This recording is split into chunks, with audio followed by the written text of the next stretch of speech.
Jerry, tukoy na ba ng pulisya ang motibo sa pamamaslang sa nasabing barangay chairman?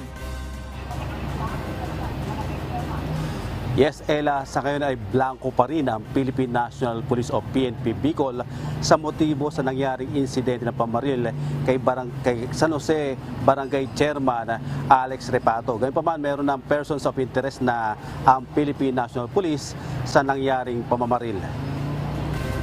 Ayon kay Albay Police Provincial Police Information Office Chief Police Captain Karen Formales, dalawang lalaki ang nakuna ng closed-circuit television o CCTV sakay ng motorsiklo matapos ang insidente.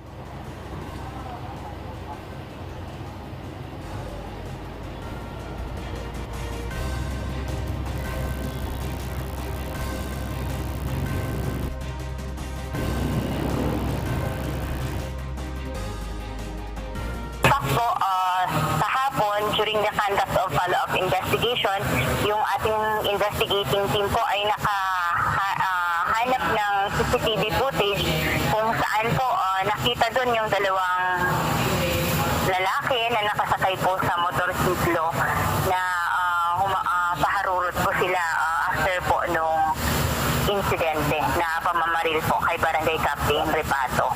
So sila po yung nakikita nating persons of interest na ngayon, kaya lang po dahil nga nakasuot po sila ng helmet, hindi pa po sila nakikilala until now.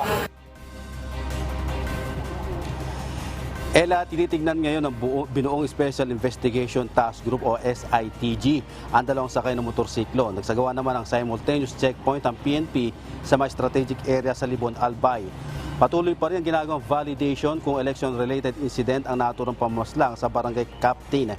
Ayon naman kay Comelec, naghihintay sila ng validation sa PNP kung mapapabilang sa election-related incident ang nangyaring pamamaslang.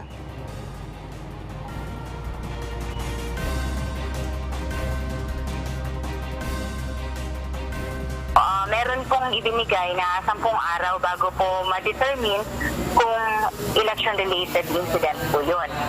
So, kung papasok po siya as election-related incident, possible po that the Barangay San Jose will be included in category red or area of concern po ng election ng Comelec.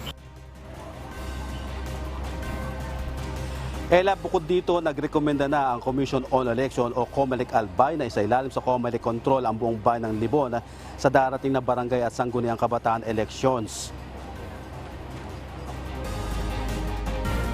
Yung ating pong Albay Election Supervisor, nag-recommend na po yung Council for inclusion of the Libon, of the municipality Libon under the control of Comelec. So, for approval pa po yun ng national office nila.